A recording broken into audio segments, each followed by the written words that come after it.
everyone, this is Go-Karts, Motorcycles, etc. coming to you with another video.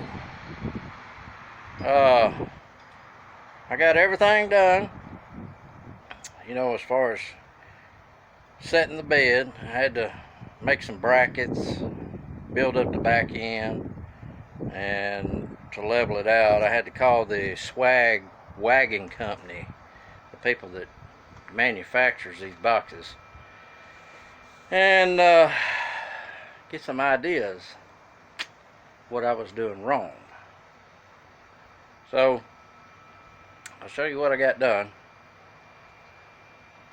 Alright, here it is. As you can see, up here at the top, supposed to be level here. It's supposed to be 4 inches from here to here. Now I had to add 2.5 inches to the front and 4 inches to the back, but I'll show you. Let me see if I can get down here. I'll show you what I'm talking about. See, that's the rail right yonder.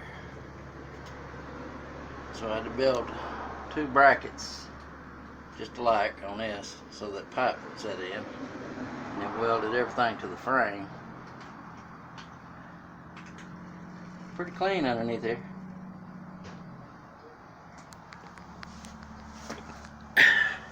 Now I've got to finish welding it up, but and then I've got new lights that go in here, and then the bumper's going to come out and go across this way.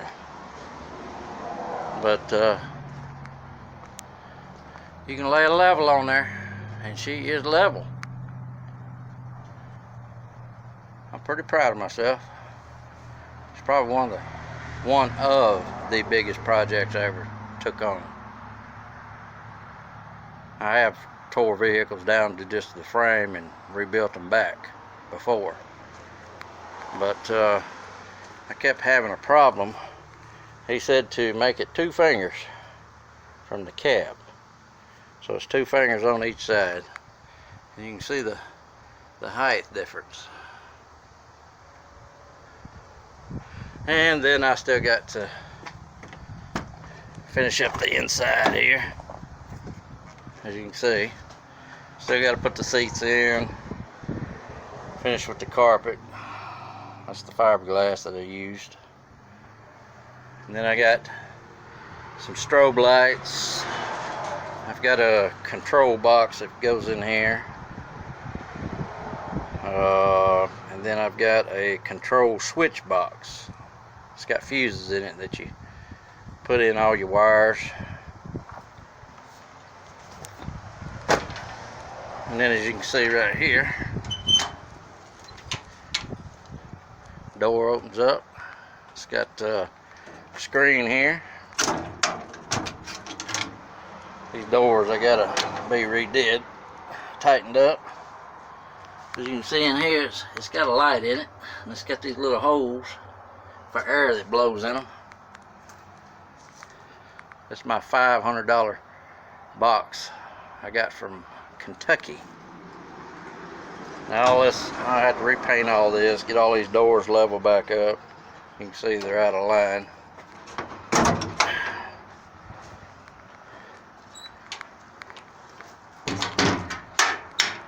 And then this comes from Charlestown, Kentucky. I actually found it, there was another name in behind that Charlestown. You could barely see it, only in the sunlight. But I knew this right here would fit, because see that little mark right there? It's 37 inches center of that tire, from there to there. So it's coming right along. So after I get done with this, as you know, I still got one. I'll probably just do one more go-kart. But and then I'll probably do some metal detecting videos. But you know, I don't know if we're gonna get our second stimulus check or not. It'd be nice to have $2,000. The little 1,200 just, you know, sitting up there in the bank, not doing anything. Alright, well, this is go-karts, motorcycles, etc. Signing out, and I'll see you guys later. Don't forget to like, subscribe, comment, if you will. Alright.